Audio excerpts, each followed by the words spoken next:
Oke, karena udah 7.10 kita mulai ya. Assalamualaikum warahmatullahi wabarakatuh. Selamat malam teman-teman.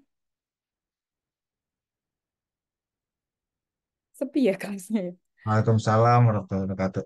Iya, saya izin off cam karena di tempat saya sedang hujan, jadi khawatir ke sinyalnya nanti buruk. Jadi mohon maaf ya, saya izin off camnya. Kemudian kita lanjut di hari ini setelah 2 minggu ya kita tidak ketemu. Hari ini kurang lebih ada beberapa highlight, jadi kita akan belajar tentang materi ketujuh di BRP, ada KNN, SVM, terus kita juga ada mengajar materi, ada histogram, ada pattern recognition, ada CNN dasar ya. Ini tapi saya sengaja memberikan yang materi memang padatnya aja, jadi kayak definisi, terus contohnya apa, codingannya kayak gimana, kayak gitu aja. Karena kita sekarang kan lebih banyak di asinkronnya ya. Saya juga khawatir kalau teman-teman kalau asinkron kan pasti beda ya kalau kita eksplorasi belajar sendiri sama memang ada yang medianya untuk belajar gitu. Maksudnya memang ada yang mengajarkan gitu kan beda. Jadi hari ini kita akan menjelaskan di slide yang kemarin sudah saya bagikan. Kemudian materi selanjutnya saya akan memberikan kisi-kisi untuk teman-teman UTS di minggu depan. Kemudian yang terakhir saya akan menjelaskan tentang skema tugas kelompok kita untuk nanti presentasi ya. Nanti seperti tahun sebelumnya, nanti kalau misalnya teman-teman memang hasilnya bagus, memang proyeknya selesai dan memang menurut saya lulus kriteria UAS, berarti akan saya luluskan UAS gitu. Dan otomatis nilainya juga pasti aman gitu ya untuk lulus UAS seperti itu, kurang lebih. Jadi kita akan masuk ke materi dulu, nanti materinya nggak lama, terus kita nanti akan lihat contoh CNN di Google Colab. Ini tapi saya masih pakai data, saya lupa saya pakai MNIST atau apa ya. Itu tapi saya pakai data yang pixelnya sangat kecil, jadi gambarnya pasti pecah karena dia hanya pixel 30 kali 30. Karena itu kemarin saya bikin buru-buru aja dan biar kita kan bermain image ya, karena image itu kan setiap ipohnya pun sudah lama gitu. Jadi saya pakai gambar yang pixel kecil, nanti teman-teman silahkan untuk project pakai image dengan kualitas atau resolusi yang lebih tinggi seperti itu. Mungkin saya langsung mulai di materinya dulu. Materinya bisa teman-teman lihat di LMS. Nanti untuk mekanisme lain-lainnya juga akan saya share ya. Maksudnya kayak kelompoknya seperti apa, nanti juga di akhir akan saya share. Berikut ini untuk yang kehadiran ya. Kehadiran yang hari ini sudah masuk lewat Zoom, berarti otomatis dia terekam hadir. Kemudian saya masuk ke materinya. Oke, materi hari ini agak padat, tapi akan kita ambil hanya penting hanya apa ya? Hanya poin-poin utamanya saja karena sebenarnya di CV ini kita nanti akan lebih banyak ke prakteknya kan, kayak ke codingannya seperti apa. Nah, hari ini di Computer Vision, CV Computer Vision kita akan belajar tentang histogram, pattern recognition, dan CV menggunakan machine learning dan pendekatan deep learning sedikit di CNN itu. Jadi machine learning nanti ada KNN dan juga SVM kalau tidak salah. Oke, kita mulai. Jadi yang pertama ada histogram, pattern recognition, dan juga CV menggunakan machine learning dan deep learning gitu ya. Untuk histogram, nanti kalau misalnya saya kecepatan tolong bilang aja. Jadi untuk histogram kita hanya akan belajar tentang pengertiannya seperti apa, tujuannya seperti apa, dan jenis histogram itu ada apa gitu. Jadi berikut histogram. Jadi bisa kita lihat ya, histogram itu intinya dia adalah sebuah grafik yang menunjukkan frekuensi dari gambar tersebut. Nah, di image preprocessing, biasanya histogram itu berangkat dari pengolahan citra, belum sampai computer vision. Itu dia membahas tentang frekuensi dari intensitas pixel. Nah, di dalam gambar histogram itu ada yang kita sebut dengan x-axis dan juga y-axis. Di mana x-axis itu dia akan menunjukkan level dari keabuan atau gray intensities dan juga y-aksisnya itu dia akan menunjukkan frekuensi dari intensitinya, seperti itu. Dan histogram citra itu bisa dikatakan bahwa dia adalah sebuah grafik yang menunjukkan distribusi frekuensi nilai intensitas pixel di dalam sebuah gambar. Jadi seperti ini ya, untuk citra grayscale dia itu menggambarkan jumlah pixel di setiap tingkat keabuan dari 0 sampai 255. Jadi seperti yang kita tahu bahwa data citra itu dia akan diubah warna warna-warnanya itu menjadi angka. Nah, angkanya kalau untuk grayscale dia ada di 0 sampai 255. Seperti itu. Kemudian tujuan dan juga jenisnya histogram, tujuannya itu dia akan mengukur kontras dari citra, menentukan teknik seperti preprocessing, menentukan teknik preprocessing, contohnya seperti equalization atau thresholding.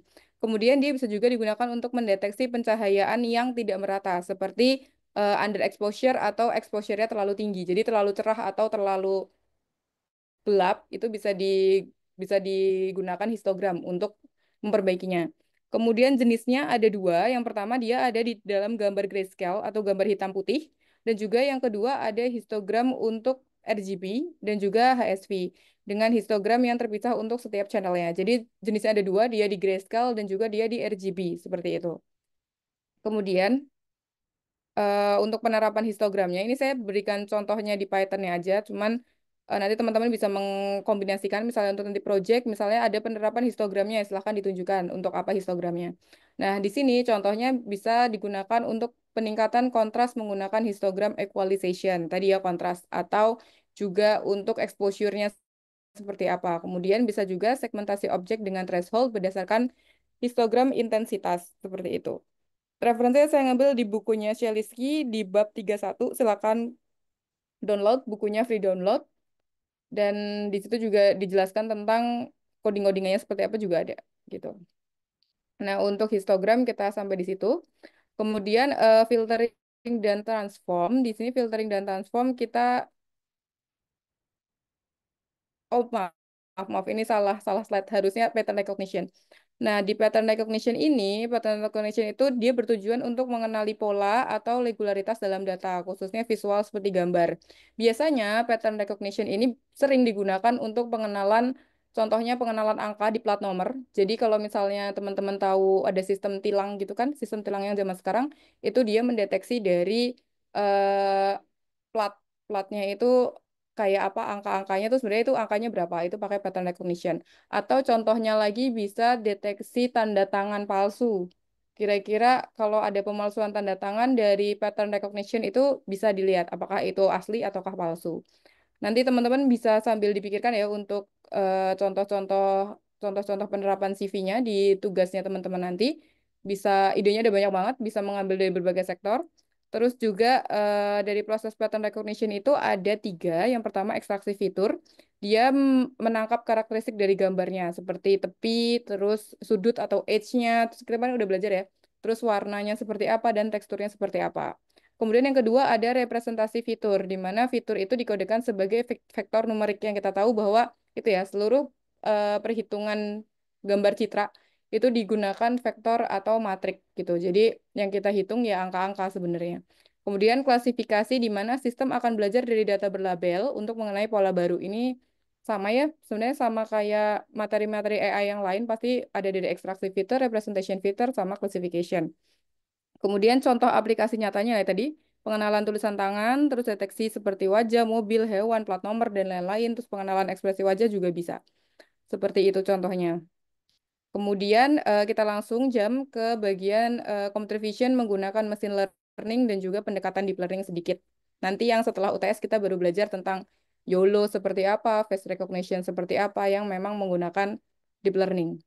Tapi nanti mungkin datanya juga saya belum bisa menjanjikan bisa besar ya karena atau data dengan resolusi tinggi karena saya menggunakan Google Colab yang mungkin waktu runningnya juga harus saya pertimbangkan gitu. Kemudian kita lihat untuk CV menggunakan mesin learning. Yang pertama, ini masih pakai mesin learning ya. Itu kita ada yang pertama biasa digunakan adalah KNN atau Key Nearest Neighbor. Ini bukan cuma untuk citra, tapi dia juga bisa untuk mesin learning apapun. Maksudnya data apapun tuh maksudnya ada data tabular, data data frekuensi, data spasial itu bisa pakai KNN juga. Nah, prinsipnya dia itu data diklasifikasi berdasarkan mayoritas dari K terdekat di ruang fitur atau di fitur space. Teman-teman mungkin ingat kalau kita pakai KNN kita harus menentukan dulu K-nya itu berapa. Nah, kelebihannya dia mudah diimplementasikan dan tidak memerlukan pelatihan yang eksplisit. Namun, kekurangannya dia tidak efisien untuk dataset yang besar dan juga sensitif terhadap skala fitur atau fitur scale ya. Jadi perlu adanya normalisasi jika kita menggunakan KNN. Nah, contohnya dari sini kita pakai library-nya sklearn ya. Ya, terserah teman-teman sih ada banyak kan library tentang machine learning. Cuma di sini kita contoh ada sklearn, kita pakainya KN Network Classifier. Nah, seperti ini contohnya. Ini contoh-contoh codingnya aja. Saya hanya memberikan potongan-potongan snap dari codingannya ya. Ini silakan teman-teman kembangkan untuk yang projectnya gitu. Nah, kemudian yang kedua itu ada computer vision menggunakan machine learning. Nah, di sini menggunakan machine learning adalah kita menggunakannya SVM atau support vector machine. Begini snaps dari codingannya. Kemudian kalau prinsipnya SVM, dia itu akan mencari hyperplane terbaik yang memisahkan dua kelas dengan margin maksimum. Hyperplane itu kalau teman-teman lihat eh saya nggak menyatakan di sini ya. Kalau algoritmanya SVM, dia itu akan membagi kelas menjadi dua. Jadi hyperplane itu garis di tengahnya. Jadi nanti kelasnya akan terpisah antara kelas satu dan kelas 2. Itu SVM. Jadi SVM itu akan sangat cocok untuk klasifikasi tas yang memang dia hanya memisahkan dua belah apa ya? Dua belah sisi. Jadi antara iya dan tidak, antara label satu dan dua, pokoknya hanya bisa dua gitu. Jadi dia akan sebenarnya bisa multi label juga, cuman SVM itu akan bagus ketika hyperplane-nya ada dua gitu. Nah, dia cocok untuk klasifikasi citra sederhana, makanya sederhana karena hanya dua ya. Terus deteksi wajah dan juga ekspresi bisa digunakan SVM. Kemudian dari pendekatan machine learning ini, kemudian kita akan mencoba sebenarnya ada banyak sekali ya kayak random forest dan macam-macamnya juga bisa. Cuman kita akan langsung lihat ke yang pendekatan deep learning-nya. Jadi karena mungkin mesin learning kan untuk citra dia biasanya digunakan untuk data gambar yang sederhana ya. Cuman kalau misalnya citra itu biasanya dia lebih kompleks dan lebih menggunakan deep learning. Seperti itu. Nah, untuk computer vision yang menggunakan deep learning, kita akan belajar contohnya di ini yang paling sering digunakan juga di convolutional neural network atau teman-teman mungkin udah sering dengar CNN ya. Jadi prinsipnya dia adalah dia memanfaatkan layer konvolusi untuk mengekstraksi fitur spasial dari gambar. Nah, di sini saya memang hanya memberikan sedikit materinya untuk machine learning dan deep learning di dalam CV karena memang ada materinya sendiri di bagian kuliah machine learning dan deep learning gitu ya. Jadi saya hanya memberikan refreshment-nya aja kalau di CV itu kira-kira seperti apa digunakannya. Nah, komponen utamanya dari convolutional neural network otomatis ada convolution layer, di mana convolution layer-nya itu udah kita pelajari bersama di pertemuan 2 minggu lalu ya, kalau tidak salah yang cara menghitung konvolusinya itu seperti apa. Nah, itu kenapa yang minggu lalu kenapa saya 2 minggu lalu kenapa saya tekankan ke teman-teman untuk bisa menghitung konvolusi karena untuk deep learning di computer vision itu seringkali kita akan menghitung konvolusi gitu. Jadi kita harus tahu juga konvolusi itu sebenarnya dihitungnya seperti apa. Kemudian ada ada pooling layer dan juga ada fully connected layer atau itu yang terakhir yang menghubungkan untuk klasifikasi di akhirnya. Mungkin teman-teman kalau ingat lagi ada arsitekturnya CNN nanti bisa dibuka lagi sama teman-teman itu berisinya seperti ini. Kemudian dia kelebihannya adalah efektif untuk citra yang kompleks dan data yang besar sehingga dia menjawab kekhawatiran dari SVM tadi yang bisa digunakan untuk task sederhana dengan data yang sedikit. Nah, di sini CNN menjawab gimana caranya untuk data yang besar dan citranya kompleks. Referensinya masih sama, saya ambil dari bukunya Seliski di bab 14.2 dan 14.3, seperti itu. Kemudian kita langsung lihat ke code implementation-nya ya di Python. Teman-teman juga sudah saya bagikan. Ya, begini kurang lebih. Jadi saya pakai Sivarten. Sivarten itu data-data tentang campur ya. Ada hewan, ada kendaraan, pokoknya banyak sih kalau nggak salah. Nah, kalau si Sivar ini dia memang pikselnya kecil, ada di 30 kali 30 kalau nggak salah. Nah, ada lagi namanya MNIS. Kalau MNIS itu dia mungkin teman-teman yang sudah sering pakai data citra, kalau MNIS itu dia data-data tentang angka. Jadi dia tentang pengenalan pattern bisa. Nah, di sini saya mencoba mencari data yang kira-kira datanya kecil dan cepat apa. Saya pakai Sivar. Ini seperti biasa ya kita dari import library kita pakai TensorFlow dan juga Seaborn untuk plottingnya. Kemudian kita pakai sklearn untuk kita mengambil deep learning-nya gitu dan juga confusion metric ya untuk menghitung confusion metricnya. Nah, kita lihat seperti biasa data kita bagi menjadi dua, data training dan data testing. Ini kemudian datanya dimasukkan dan kita juga harus mendefinisikan nama dari kelas-kelas sifar karena di sini targetnya kita akan melakukan klasifikasi gambar ini itu gambar apa gitu.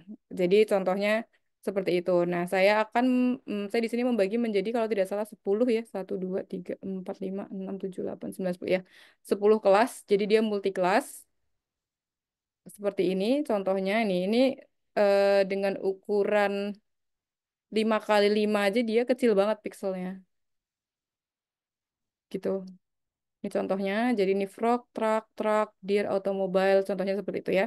Truck, cat, bird, frog, kayak gitu contohnya.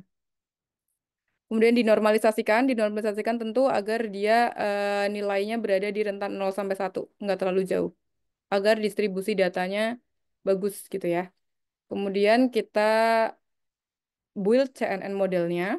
Di CNN modelnya kita ada berarti kalau kita lihat di sini dia ada 4 layer ya. Dari convolution, mass pooling, kita isi activationnya apa, ya kita isi activation functionnya apa, terus input shape-nya berapa, ini parameter tuning seperti biasa.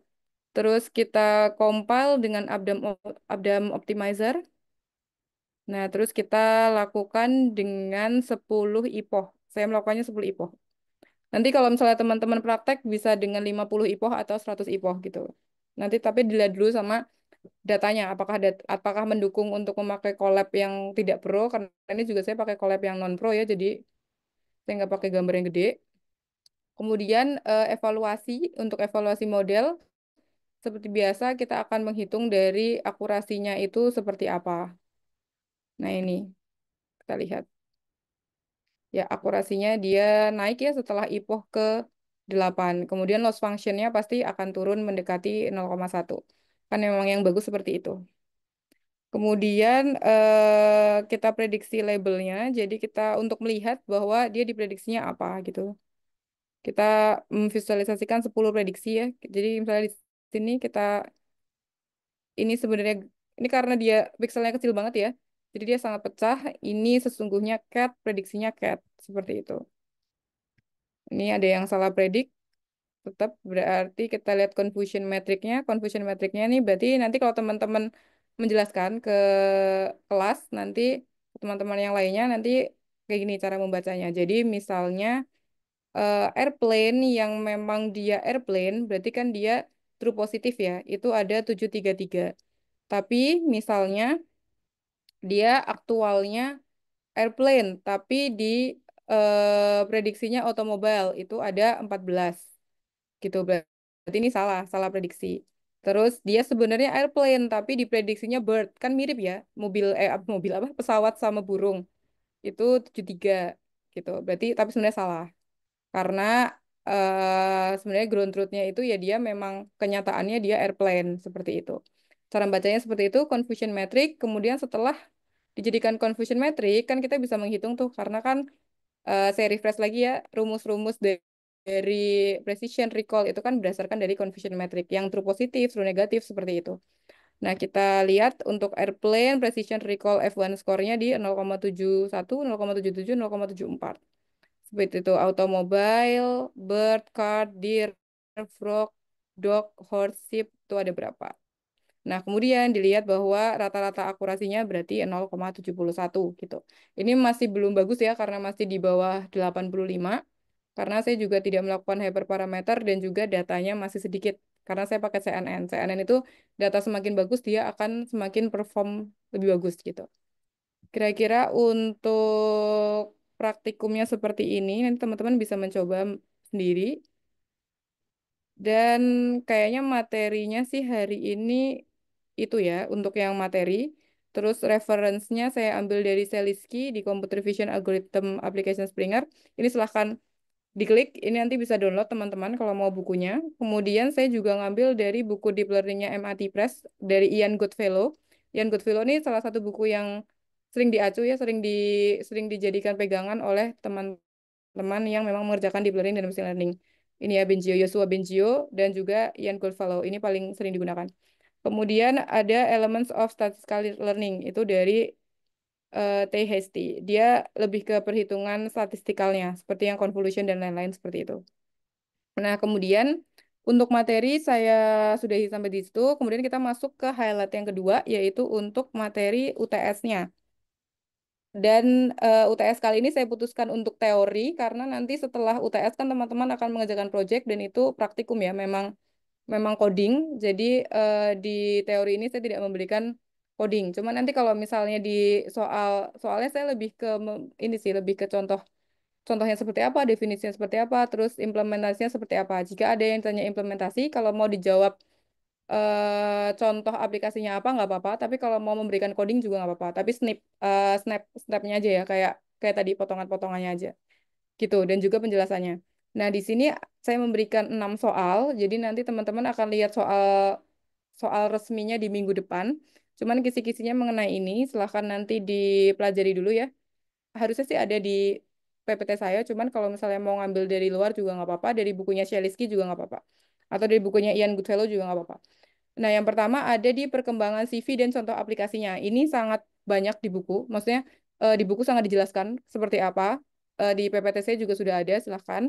Kemudian ada definisi histogram, kayak tadi histogram tuh untuk apa sih? Kayak grafik grayscale menghitung intensitas apa sih, pixel yang seperti apa sih, itu nanti di pertanyaan definisi histogram. Kemudian nomor tiga, saya memberikan perhitungan matriks konvolusi. Ini juga sudah saya jelaskan di pertemuan 2 minggu lalu, jadi silahkan dibuka slides-nya tentang perhitungan konvolusi itu seperti apa. Dan juga ada KNN dan implementasi sederhananya. Nah ini kayak implementasi sederhana itu kayak contohnya tuh seperti apa yang teman-teman tahu KNN gitu. Kayak gitu aja. Tapi kalau misalnya mau dikembangkan lagi ya nggak apa-apa. Kalau mau diberikan contoh codingannya juga nggak apa-apa. Kemudian CNN dasar untuk tugas klasifikasi yang tadi itu ya. Maksudnya tugas klasifikasi itu classification task, bukan tugas untuk teman-teman. Nah, CNN dasar ini nanti teman-teman akan ditanya tentang activation functionnya yang kayak gitunya kayak tadi. Arsitektur dari CNN itu seperti apa? Itu bisa merefer dari codingan yang tadi saya berikan. Kayak ada apa aja sih di parameter tuningnya gitu-gitunya silahkan diberikan. Kemudian yang terakhir, teman-teman diminta untuk menceritakan rencana proyek CV dalam bentuk tim kelompok. Nah, untuk yang terakhir ini cukup memberikan rencana proyeknya kira-kira akan seperti apa. Jadi silakan dilakukan diskusi dulu dengan teman kelompoknya. Nanti setelah ini saya akan memberitahu gimana cara mengisi kelompoknya ya. Sebenarnya mirip sama kelas kita di tahun lalu sih. Cuman untuk yang kali ini nanti silahkan dibahas dulu sama temennya. Kira-kira kita mau bikin apa ya. Nah, itu nanti akan ada di soal UAS gitu. Jadi nanti jawaban yang satu kelompok harusnya mirip. Misal antara Mas Mas Raihan dan Mas Dimas, misalnya satu kelompok berarti jawabannya mirip. Mirip tapi bukan berarti sama ya. Maksudnya kayak ide kan bisa diceritakan dari berbagai sudut pandang seperti itu. Kemudian saya membolehkan teman-teman untuk open book, open slides, dan juga menggunakan generatif AI saya perbolehkan. Cuma tolong sekali diberikan sertakan selalu referensinya itu dari mana. Contoh dari buku, ya ditulis misalnya bukunya Ian Goodfellow atau misalnya dari slide halaman berapa, slide apa. Atau misalnya dari ChatGPT promnya apa, dari Copilot promnya apa. Itu silahkan dilampirkan karena referensi itu akan saya masukkan ke salah satu bahan penilaian. Jadi kalau misalnya teman-teman misal ya, hanya mengerjakan langsung kopas dari sumber mana tanpa ada isinya, itu nanti akan nilainya juga ragu. Kan nggak mungkin saya berikan 100 semua kalau misalnya memang ngambilnya memang bersumber dari internet gitu. Jadi saya mau lihat referensinya dari mana dan kira-kira yang teman-teman ambil itu apakah benar atau salah, seperti itu. Kurang lebih untuk materi UTS seperti itu. Mungkin saya satu lagi nanti baru sesi tanya jawab ya. Jadi untuk yang UTS seperti itu, kemudian kita lanjut ke bagian yang tugas kelompok. Jadi untuk yang tugas kelompok, saya masih share screen ya. Untuk yang tugas kelompok silahkan dibuka di sini. Mana? Silahkan dibuka di sini. Ini sama kayak kelas NLP sebenarnya dan juga kelas saya yang lainnya. Nah ini ya, sudah ada Rizky Hairul Fajri nih, udah mengisi satu. Mas Rizky, terima kasih. Saya jelaskan bahwa kita di kelas ini ada 17 orang ya kalau nggak salah. Nah nanti satu kelompoknya 2 sampai 3 orang, tapi akan banyak yang tiga karena harusnya nanti yang dua cuma satu kelompok, yang 2 orang. Yang nanti yang sisanya itu akan ada tiga, tiga, tiga, tiga, tiga, tiga, tiga seperti itu. Nah, nanti teman-teman harus menuliskan nama di kolom kelompok dan satu kelompoknya terdiri dari 2 sampai 3 orang. Ini tadi udah ada Mas Rizky Khairul Fajri ya. Namanya sama kayak saya. Nanti silahkan 2 orang lainnya nulis di kelompok satu gitu. Dan seterusnya. Nanti misalnya kelompok 2 ada Mas siapa nih di sini? Misalnya Mas Dimas atau Mas Ganis ya. Nanti bisa di kelompok 2 Ganis, Dimas, dan siapa gitu satu lagi. Terus nanti kelompok 3 pokoknya 3 3 3 nanti kelompok 6 biasanya akan 2. Silahkan berkoordinasi dengan temannya. Nanti 3 orang itu atau 2 orang itu akan saling berdiskusi kira-kira akan mengerjakan apa. Karena itu nanti akan ada di soal UAS minggu depan. Rencananya aja ya, masih rencana. Rencananya mau ngerjain apa silahkan ditulis. Kemudian yang kedua adalah jadwal presentasi tidak tergantung pada nomor urut kelompok. Maksudnya kelompok satu, kelompok 2, kelompok 3, kelompok 4, kelompok 5, kelompok 6 itu nggak urut pas maju. Jadi belum tentu kelompok satu itu maju pertama gitu. Nanti akan saya pakai random lagi kayak biasanya. Jadi setiap kelompok juga harus siap. Nah, kemudian perkembangan progres silahkan dilaporkan di setiap minggu di LMS. Tapi ini mungkin akan efektif di pertemuan ke-11 ya, karena kita nih nanti di sini akan ada ini ya, mini project pengembangan aplikasi berbasis computer vision group. Jadi nanti dari sini akan silahkan dilaporkan perkembangannya per minggu. Dan kita akan presentasi itu nanti ini ya, di pertama ya, di tatap muka di 18 Juni dan juga di tatap muka 9 Juli. Satu hari kita akan maju tiga kelompok gitu. Nanti kita masih ada implementasi CNN dengan TensorFlow atau PyTorch. Tadi kan udah pakai TensorFlow ya. Terus masih ada deteksi objek dan juga masih ada face detection. Cuman yang di pertemuan ke-8 ini karena setelah UTS mungkin saya akan membahas nilai teman-teman di UTS gitu. Kira-kira seperti itu untuk kelompoknya silahkan dilanjutkan dulu. Mungkin materi saya hari ini kayaknya sudah saya sampaikan semua ya kayaknya. eh Mungkin ini catatan teman-teman untuk yang absensinya belum terpenuhi, silahkan menghubungi saya. Kalau yang ada yang nggak bisa UTS. Tapi kalau aman ya udah nggak apa-apa. Kemudian apa lagi ya? Oh iya, kartu ujian sudah bisa di-download per hari ini katanya. Silahkan diakses kartu UTS, silahkan dicoba. Kira-kira dari saya itu, apakah ada yang mau ditanyakan, teman-teman? Bu, mau nanya Bu, Ya, kalau silahkan. yang histogram itu dia Hmm? contoh si gambarnya memang harus burem ya, ngeblur. Jadi maksudnya tidak jelas ya Bu. Jadi nanti si apa namanya programnya ngebaca, codingannya ngebaca kalau ini memang gambarnya gambar apa gitu ya Bu. Iya, lebih ke kayak gitu. Cuman kalau histogram itu biasanya dia digunakan untuk teknik preprocessing, Mas. Kalau karena dia masih di image processing, belum nyampe ke computer vision. Nah, biasanya histogram itu memang digunakan untuk kayak meningkatkan exposure atau meningkatkan kecerahan gambarnya, enhancement-nya. Jadi misalnya dari blur terus jadi dibenerin kayak gitu kayak gitu. Jadi dia belum ke computer vision-nya, dia di teknik untuk biasanya dilakukan untuk preprocessing-nya, penyiapan gambar sebelum masuk ke computer vision. Kurang lebih seperti itu. Oh, jadi istilahnya kayak ngedit fotonya biar lebih jelas lagi ya Bu.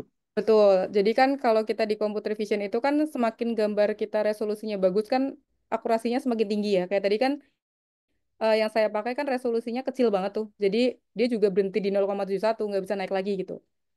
Jadi semakin gambar kita well prepared itu semakin preprocessing kita bagus, nanti hasilnya akan semakin bagus seperti itu. Nah, salah satu tekniknya ada histogram gitu.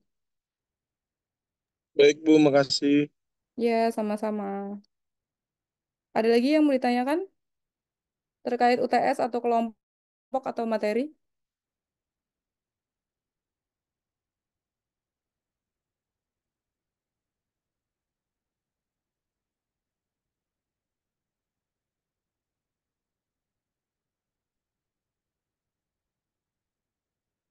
Nanti untuk yang tugas kelompok mungkin saya share-nya setelah UTS aja ya, biar teman-teman fokus di UTS-nya dulu aja. Jangan lupa sertakan reference, tolong, karena reference saya jadikan salah satu penilaian juga. Jadi misalnya jawabannya perfect tapi nggak pakai reference ya berarti nggak bisa dapat nilai yang perfect seperti itu. Saya nggak tahu minggu depan akan saya buka dulu pakai Zoom atau enggak, tapi nanti kalau misalnya nggak dibuka pakai Zoom berarti langsung aja dikerjakan di pertemuan ke-8 ya teman-teman ya. Ini saya lihat kehadirannya dulu. Ini pertemuan ke-7.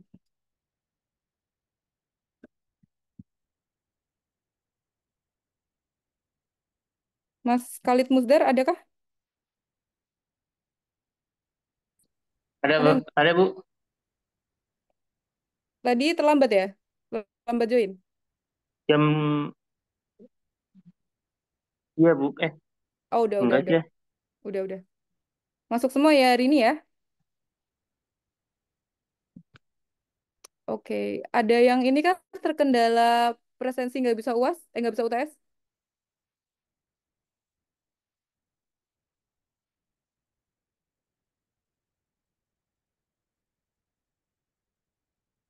Di luar kewajiban pembayaran ya. Kalau pembayaran kan saya nggak tahu. Kalau yang misalnya ada yang absennya terlewat atau apa, ada nggak yang kira-kira nyampe UTS? Berarti harusnya kan kita 7 pertemuan nih. Kayaknya minimal harus ada 5 atau berapa ya? Saya lupa sih. Ada yang kurang nggak absensinya? Saya kurang satu, Bu. eh Siapa namanya? Bagas. Oke, nanti tolong di WhatsApp ke saya langsung atau ke Mas Raihan ya. Nanti kalau misalnya harus pakai surat izin, tolong lampirkan surat izinnya. Waktu itu ini aja sih, Bu. Maksudnya telat berapa jam gitu. 1 jam setelah. Mm-mm. Nah, itu aku baru download materi kalau nggak salah waktu itu. Oh, Jadi ingat di pertemuan keberapa nggak? ada, Bu, di bentar saya cek dulu. Iya.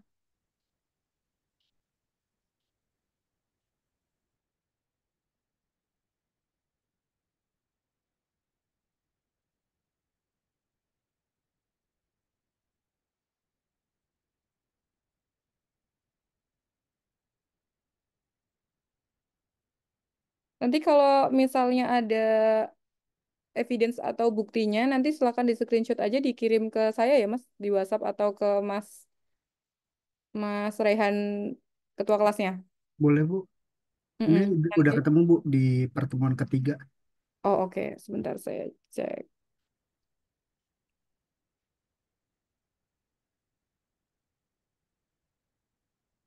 Pertemuan ketiga.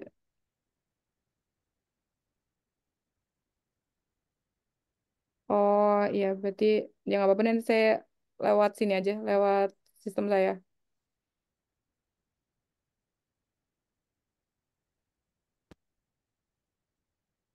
Bagus ya. Iya, Bu. Oke, ada lagi yang presensinya kurang untuk bisa ikut UTS? Ya, Bu. Siapa? Khalid Musdar, Bu. Alasannya? Saya yang pertemuan pertama salah apa? Saya kira masuk Zoom udah jadi ini, Bu. Ternyata harus masukin ini, apa namanya? Menuliskan nama NIM di forum. Oh, kalau pertemuan pertama ini Mas saya bikin masuk semua karena Oh, gitu. ya nggak apa-apa kalau pertemuan pertama. Sama itu, Bu, no, pertemuan ketiga, Mm-mm. ya saya baru download, Bu. Kalau udah di atas 5 nggak apa-apa ya. Maksudnya kalau absennya udah di atas 5 ya udah nggak apa-apa. Oh, siap, siap. Ya, Ya, yang makasih, ini Bu. yang ya sama-sama. Ini yang terkendala untuk nggak bisa ikut UTS aja.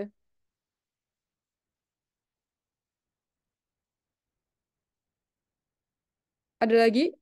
Sama ini ya teman-teman kartu ujian jangan lupa di-download. Saya nggak tahu sih Saya kartu. Bu, mungkin Bu ada Bu. Kenapa? Saya pas waktu pertemuan pertama sama kedua masih kendala pembayaran waktu itu Bu, jadi belum bisa akses LMS. Oh, kalau kalau alasan pertama kedua memang kalau nggak salah ya sama akademik memang dibikin masuk karena masih terkendala LMS, masih ada yang pembayarannya belum kan. Cuman yang pertemuan 3 sampai 7. Kalau yang 1 sama 2 kayaknya memang diputihkan. Jadi makanya hanya butuh 5 pertemuan. Baik, Bu. Oke, ada lagi? Jangan lupa ya kartu ujiannya.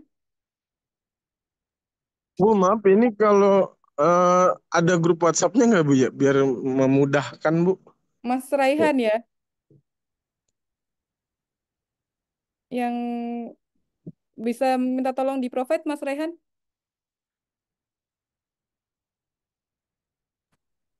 Iya Bu, habis ini saya buatkan Bu. Soalnya Ya. kemarin itu di grup kelas sih Bu. Oh, karena ini lintas angkatan ya. Iya Bu.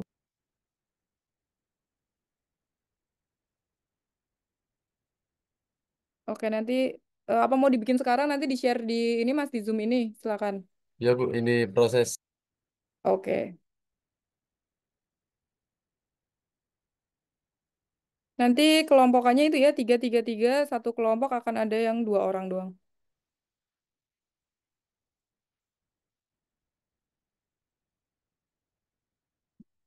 Untuk UTS cukup idenya teman-teman apa yang akan dilakukan. Misalnya akan melakukan computer vision di bagian kesehatan. Contohnya untuk mendeteksi hasil USG bayi gitu.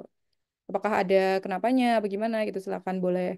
Atau contohnya deteksi citra untuk keamanan, misalnya dalam proyek apakah dia melakukan menggunakan helm atau tidak gitu. Deteksi, berarti kan object detection ya. Itu bisa juga gitu. Nanti silahkan dibicarakan sama teman kelompoknya. Kira-kira yang possible dilakukan apa dalam waktu itu ya, dalam waktu dan infrastruktur yang ada gitu. OCR, OCR-nya berarti untuk pengenalan pola ya, Mas?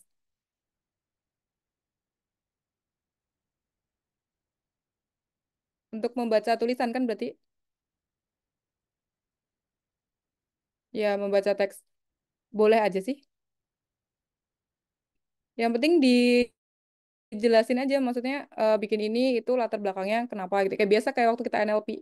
Jadi kenapa berangkat dari keresahan apa, kayak backgroundnya ya, introduction-nya kayak gimana, terus metodenya itu menggunakan apa, klasifikasi misalnya, atau untuk pengenalan, berarti kan pattern recognition ya, untuk membaca teks dalam gambar itu kira-kira metodenya yang digunakan apa, metodenya seperti apa, datasetnya dari mana, datasetnya kayak gimana dapatnya, preprocessingnya bagaimana, prosesnya seperti apa, sampai evaluasi hasil kayak tadi contohnya.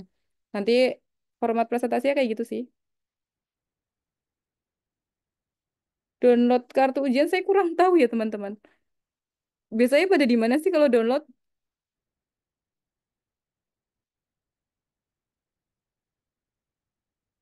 Ada yang punya info kah kalau download kartu ujian di mana?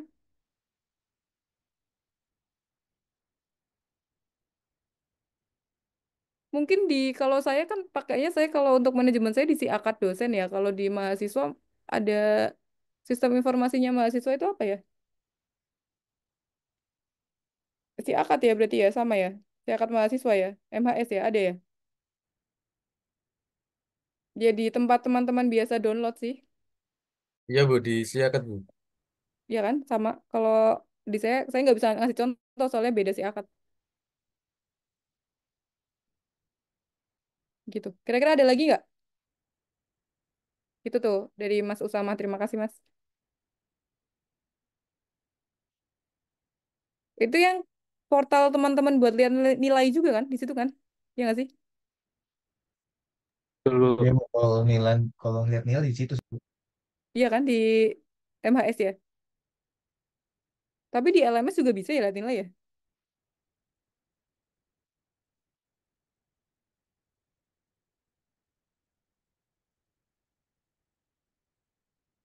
Apakah ada lagi?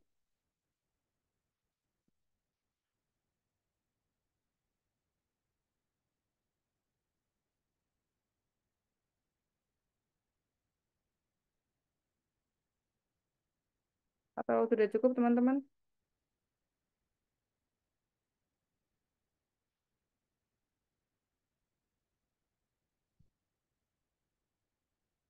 Oke, itu tadi grupnya udah di-share ya sama Mas Rehan ya. Silahkan join untuk grupnya.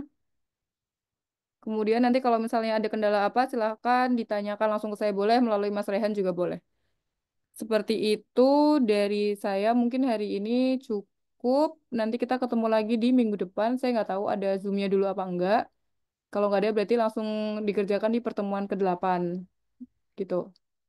Terus mungkin itu aja sih untuk hari ini. Terima kasih banyak untuk kehadirannya. Sukses untuk UTS-nya. Semoga lulus semua, nilainya bagus semua. Semoga bisa A semua ya. Jangan lupa menyertakan referensi karena itu salah satu poin penilaian saya juga. Kemudian itu aja kayaknya. Mohon maaf jika ada yang terlewat atau belum tersampaikan atau ada salah-salah kata. Saya akhiri hari ini. Wassalamualaikum warahmatullahi wabarakatuh. Terima kasih ya teman-teman. Waalaikumsalam warahmatullahi Salam. wabarakatuh. Terima kasih, Bu. Terima kasih, Bu. Ya, sama-sama. Terima kasih Bu. Ya, sukses ya, lancar-lancar.